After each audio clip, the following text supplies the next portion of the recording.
अस्सलाम वालेकुम, good evening my friend. आज हम एक नए टॉपिक के साथ आए हैं कि हाउ टू परफॉर्म उम्रा, कि हम उम्रा कैसे कर सकते हैं। क्योंकि मैं last day before yesterday I perform my उम्रा। तो मैंने उम्रा कैसे किया डायरेक्टली मैं वो आपके साथ शेयर करता हूँ, क्योंकि there was my senior who already perform 10 to 15 times उम्रा। तो मैंने उससे कुछ सजेशन लिया। देयर वाज बुजुर्ग, तो मैंने उनसे पूछा कि हाउ टू परफॉर्म, मतलब क्या क्या करने होते हैं, ताकि मैं आपको एक प्रॉपर वीडियो आपके साथ शेयर कर सकूं, उसमें आपको प्रॉपर तरीके से बता सकूं कि उम्रा कैसे करते हैं, किस तरह से उम्रा करेंगे तो हमारा उम्रा बिल्कुल परफेक्ट होगा। फर्स्टली उम्रा 4 या 5 स्टेप आप करते हैं पूरा, तो उसको ही उम्रा कहते हैं। जैसे कि पहला स्टेप ये है कि आपको एहराम पहनने होते हैं, एहराम पहनने होता है। दूसरा स्टेप ये है कि आपको एहराम पहनने के बाद आपको 2 रकात नफल नमाज पढ़ने होते हैं, काबा शरीफ के एरिया से हट के। वो सब मैं बताऊंगा आपको, मतलब डीपली बताऊंगा कहाँ आप जाके 2 रकात नफल नमाज पढ़ सकते हैं, नियत कर सकते हैं। तीसरा आपको करने होते हैं काबा शरीफ का तवाफ़। काबा शरीफ का आपको 7 चक्कर लगाने होते हैं। तीसरा आप सफ़ा मरवा का चक्कर लगाने होते हैं। सफ़ा मरवा काबा शरीफ से कहाँ है, कैसे, वो सब मैं लेटर ऑन वीडियो में बताऊंगा। आप पहले ये स्टेप सुनते जाइए।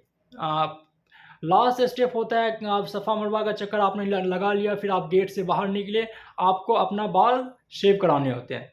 बाल आप या तो शेव का फर्स्ट टाइम उम्रा कर रहे हैं तो बाल पूरा हटाइए, शेव कीजिए। अगर सेकेंड, थर्ड, फोर्थ या फिर फर्स्ट टाइम के बाद अगर आप उम्रा कर रहे हैं तो आप कहीं से बाल छोटा कर सकते हैं, शॉर्टन कर सकते हैं, तो उससे भी आपका उम्रा हो जाएगा, कहीं कोई तरह से प्रॉब्लम नहीं होगी। इट वॉज माई फर्स्ट उम्रा, सो आई शेव माई मतलब हेयर में पूरा शेव कर दिया। और मैं कैसे किया था कि आपको नियत जो करने होते हैं काबा शरीफ के एरिया से अलग होके करने होते हैं। तो मैं सोचा था रूम से ही एहराम पहन के जाऊंगा, लेकिन फिर लेटर ऑन मेरा माइंड चेंज हुआ। मैंने डायरेक्ट रूम से मैं मस्जिद आयशा गया, क्योंकि मेरा रूम बहुत करीब है काबा शरीफ से। करीब है लेकिन उसके हल्के से दूर है, मतलब काबा शरीफ के एरिया से दूर है। यहाँ पे मैं नियत करके यहाँ पे मैं एहराम पहन के जा सकता था। मस्जिद आयशा, वहाँ पे जाके 2 रकात में नमाज़ पढ़ सकता था, नफिल नमाज। लेकिन मैंने क्या किया, रूम पे पूरी अच्छी तरह से पाक हुआ। अब पाक कैसे होने, आपको सारे जगह के बाल हटाने हैं, जो भी बाल होते हैं, यानी कि जो भी आपके बाल होते हैं, चोर एरियाज़ का जो बाल होते हैं, वो सब आपको पूरा साफ़ करने हैं। साफ़ करने के बाद आपको अच्छे से नहाने हैं, बिल्कुल परफेक्टली वे में आपको नहाने हैं। नहाने गुस्ल करने के बाद आप, जैसे मैंने क्या किया था, यहाँ पे सिर्फ शर्ट पैंट पहन के गया, फिर मस्जिद आयशा गया। क्योंकि मैं शर्ट पैंट पहन के गया था, इसके लिए मेरे को मस्जिद आयशा जाने के बाद फिर से नहाना पड़ा वहाँ पे। मैं वहाँ फिर से नहाया, और फिर से नहाने के बाद फिर फिर एहराम पहना। आप जब एक बार एहराम पहन लेते हैं तो आपके बाल नहीं झड़ने चाहिए, आपके बाल नहीं गिरने चाहिए। आपको फ्रीक्वेंटली आपको मतलब तलाविया, मतलब तिलावत करते रहने आपको। मतलब जो जैसे अल्लाह लब्बैक अल्लाहुम्मा लब्बैक, और उसके बाद फिर नियत करने हैं। और उसका नियत का भी एक होता है कि नियत आप कैसे करेंगे।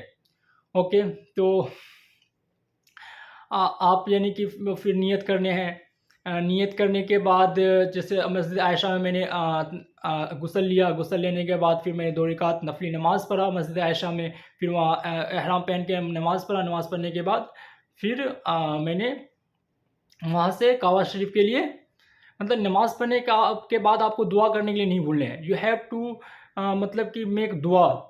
आप डोंट फॉरगेट टू मेक दुआ। दुआ करने हैं आपको। फिर मैं वहाँ से बस लिया, सॉरी टैक्सी लिया। टैक्सी लेके मैं काबा शरीफ गया। काबा शरीफ जाते ही, जैसे ही आपको काबा शरीफ दिखते हैं, आप वहाँ पे फर्स्ट टाइम दिखने के बाद जो आप यानी कि दुआ करोगे, वो दुआ कबूल होते हैं। सो आप पहले ही डिसाइड कर लेना है आपको कौन सा दुआ, काबा शरीफ को देखते ही कौन सा दुआ करना है, कौन सा दुआ करना है। तो वो दुआ, क्योंकि आप जैसे ही नज़र पड़ते हैं काबा शरीफ पे, तो आप वहाँ पे वो दुआ पहले करो। क्योंकि आप जब वहाँ पे जाते हैं तो आपको दूर से ही काबा शरीफ दिख जाते हैं।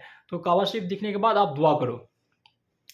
तो काबा शरीफ जाने के बाद 7 चक्कर काबा शरीफ का मैं आपको ईज़िली वे में बता रहा हूँ कि कैसे करने हैं, बस ताकि आपको ईज़ी से अंडरस्टैंडिंग आए। तो वहाँ पे 7 चक्कर काबा शरीफ का एक आप एक कुछ खरीद लीजिए ₹2 का, जिसमें कि 7 चक्कर का लिखा आता है, तस्वीर टाइप में 7 तस्वीर रहते हैं। आप यानी हर सब एक चक्कर होता है तो आप एक दाने को हटाइए। वहाँ पे कुछ आप दे दीजिए, जैसे वहाँ पे काबा शरीफ का गेट के सामने एक ग्रीन लाइट है, तो वो ग्रीन लाइट को आप ना मतलब बनाइए कि एक चक्कर, अगर मैं दोबारा पहले घूम के आता यहाँ तक तो मेरा एक चक्कर पूरा होता है, क्योंकि वहाँ पे बहुत ज़्यादा भीड़ होता है। आप चक्कर लगाते-लगाते आप अपना चक्कर भूल जाते हैं। फिर से आपको फिर से शुरू से शुरू करना होता है। तो आप एक जैसे वहाँ पे ग्रीन लाइट एक आपको नज़र आएँगे, वो लाइट को या फिर जो आपको बेहतर लगे आप वहाँ पे एक डाल दीजिए, नहीं ये जगह है, यहाँ पे मैं आके अपना एक चक्कर पूरा करूँगा। तो मैंने भी ऐसा किया था, ग्रीन लाइट वहाँ पे है जहाँ से आपको एक चक्कर लगाने होते हैं, बाँधने होते हैं। तो वहाँ से चक्कर बाँधिए, एक चक्कर आता था, फिर मैं एक तस्वीर को नीचे करता था। इसी तरह से वहाँ पे 7 चक्कर आपने लगाना है, 7 चक्कर लगाने के बाद फिर से 2 रकात सुन्नत नमाज़ पढ़ने हैं। पहले तो आपको नफ़ल नमाज़ पढ़ने हैं मस्जिद आयशा में नियत के लिए, लेकिन यहाँ पे आपको सुन्नत नमाज़, जब मकाम इब्राहिम का 7 चक्कर यानी काबा शरीफ का 7 चक्कर आपका पूरा हो जाता है, तो आपको सुन्नत नमाज़ पढ़नी है 2 रकात। नमाज़ पढ़ने के बाद आपको खूब दुआ माँगनी है। आपको जितना दुआ माँगना है वहाँ पे दुआ माँगिए आप। दुआ माँगने के बाद आप ट्राई कीजिए कि पत्थर जो काबा शरीफ का जो पत्थर है उसको टच करने का। मैंने तो 3 पत्थर टच किया, उसको चूमा, लेकिन जो जन्नत के पत्थर थे वहाँ पे इतने भीड़ रहते हैं कि आप यानी कि टच नहीं कर पाते। इवन मैं टच कर सका लेकिन देख नहीं सका जन्नत के पत्थर को। मैंने बहुत कोशिश किया, बहुत ज़्यादा कोशिश किया, क्योंकि वहाँ पे मतलब कि ऐसा अलाउ भी नहीं है कि वहाँ पे एक-एक करके देखना। वहाँ का गवर्नमेंट का भी ऐसा है कि वहाँ पे जो लोग देखना चाहते हैं वो अपना पूरा मेहनत लगा के, ताकत लगा के, यानी कि वो अपने अपने मेहनत से जाके देखें, क्योंकि वहाँ पे बहुत सारे लोग होते हैं, बहुत सारे लोग देखना चाहते हैं, लोग एक-दूसरे के धक्के देते हैं, एक मतलब इधर से उधर धक्का लगता है। ये मतलब कि आप अपना मेहनत करके वहाँ जाके देखिए। तो ये उसको आप पत्थर पत्थर देखने के बाद फिर आप सफ़ा मरवा पे आइए। सफ़ा मरवा पे आइए, वहाँ पे मतलब सफ़ा मरवा से में चक्कर जो लगाना है तो आपको सफ़ा से शुरू करना है। सफ़ा वहाँ पे लिखा रहेगा टू स्टार्ट। सफ़ा मरवा बस काबा शरीफ के जस्ट बाजू में, थोड़ा-सा आप दूर जाओगे तो वहाँ पे सफ़ा मरवा है। किसी से आप पूछ भी सकते हैं कि where is Safa Marwa? Then you can go there, आप वहाँ पे जा सकते हैं ईज़िली। तो सफ़ा मरवा पे आप सफ़ा से शुरू करना है। सफ़ा का जो पत्थर देखेंगे आप वहाँ से टू स्टार्ट लिखा रहेगा, वहाँ से शुरू करना है। तो मरवा पे पहला चक्कर लगाना है। मरवा का जो वो थोड़ा बड़ा है, सफ़ा से लेके मरवा तक थोड़ा बड़ा है। आपको यानी कि एक चक्कर लगाने में 10 टू 15 मिनट जाएँगे मिनिमम। 10 मिनट्स तो जाएँगे। तो आप जैसे सफ़ा मरवा पे चक्कर लगाने हैं, तो आपको मरवा से शुरू करना है। पहला चक्कर मरवा, फिर सफ़ा पे आना है। सफ़ा का चक्कर पूरा करना है, यानी पहला चक्कर मरवा हुए तो आपका एक चक्कर हो गया। यानी 4 चक्कर मरवा का मारना है, 3 चक्कर सफ़ा का करना है। फिर मरवा के चक्कर यानी कि चौथा चक्कर मरवा का इसलिए होता है क्योंकि मरवा से शुरू करते हैं और मरवा पे ही ख़त्म करते हैं। और फिर इसके लिए 4 चक्कर मरवा का और 3 चक्कर सफ़ा का लगाते हैं। तो 4 चक्कर मरवा का लगाने के बाद फिर आप उधर से ही निकलिए। वहाँ पे आपको शेविंग करने बाल को, या फर्स्ट टाइम उम्रा है तो आप बाल को शेव कीजिए। अगर सेकंड टाइम या थर्ड टाइम उम्रा है तो आप बाल को छोटा कर सकते हैं, अगर चाहे तो आप पूरा बाल हटा भी सकते हैं। तो फिर वहाँ पे आप जैसे ही बाहर निकलोगे आपको मतलब कि समझ, वहाँ से किसी से पूछोगे, देन वो भी आपको बता देंगे। अदरवाइज़ आप खुद से ही जाओगे तो आपको मिल जाएगा कि मतलब कि वहाँ पे जहाँ बाल काटते हैं। बहुत ईज़ी वे है, बस आपको जो ये 4 चीज़ फ़ॉलो करने हैं। अगर आप मतलब घर से निकल रहे हैं उम्रा की नीयत से, तो जैसे आप सऊदी में ही रह रहे हैं, आपका काबा शरीफ से कम दूर पे है, तो मस्जिद आयशा आपके कम दूर पे है, तो आपको 4 से 5 घंटे में आपके उम्रा हो जाएँगे। मैं निकला था 9:15 को, मैं 3:15 को आ गया था। मैंने सब कुछ किया था, पत्थर भी चूमे थे और जो भी चीज़ होते हैं वहाँ पे, दुआ करना, हर चीज़ स्टेप बाय स्टेप किए थे। तो 4 से 5 घंटे में हो जाते हैं। Just you have to follow everything कि मतलब बॉडी को प्योर कैसे करने हैं, एहराम कैसे पहनने हैं, मतलब एहराम के पहनने के बाद हम क्या कर सकते हैं। मतलब एहराम पहनने के बाद आपको कुछ सिर्फ़ ये याद रखना है कि जब आप एहराम पहन लिया, तब से आपको तालिबात करते रहने हैं। मतलब आपको फ्रीक्वेंटली आपको मतलब कि अल्लाह लब्बैक अल्लाहुम्मा लब्बैक, इस तरह से जो कलिमात है वो पढ़ते रहने हैं।